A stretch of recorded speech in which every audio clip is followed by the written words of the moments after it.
inú mi dùn ayọ̀ mi kún ẹ wọ aláàjì Wasiu Alabi Pasuma ọ̀gá ńlá fújì àti ọ̀rẹ́ wọn ààyò wọn King Dr. Saheed Osupa ọba orin báwọn méjèèjì ṣe ń dunnú tínú wọn ń dùn táyọ̀ wọn ń kún kò sí ìjà mọ́ o kódà látòrí Islander TV àwọn tí wọ́n súnmọ́ àwọn méjèèjì wọ́n fi yé wa wọ́n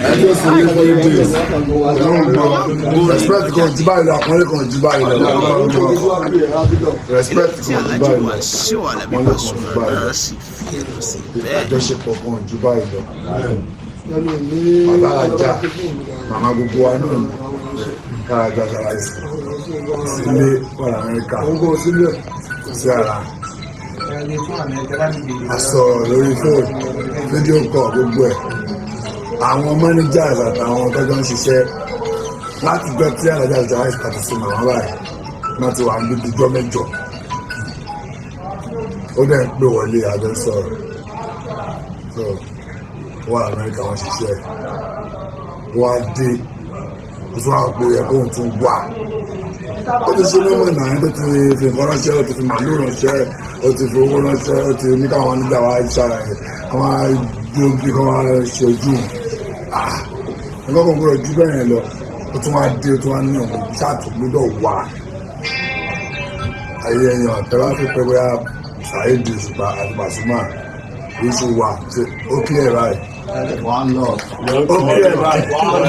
ó di mọ́ra wọ́n rí àkọ́dá ńlá wọ́n love the boss ẹjọ́ ọgbọ́n ni ẹ kò sí anything tó jẹ́ àwọn àgbà tí wà bẹ̀ àgbà ti dé àwọn ọmọ wa ti wà yunifásitì àwọn ọmọ wa lọ bá adébẹ́sẹ̀ tuntun bó ìwà gan ẹ bá ti pa ọ́ fún mi ẹ̀jẹ̀ ń já yín ju ẹ̀ ti máa wá.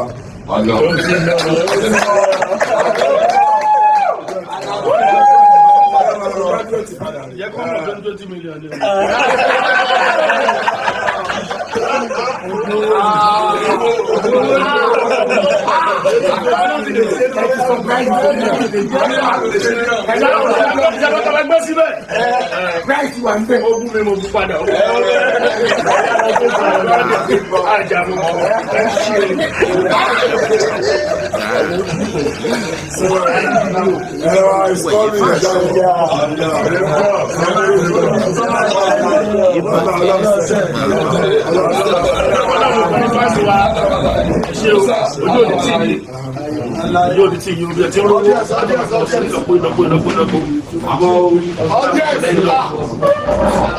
ní fojú sunkún wa lọ́dún.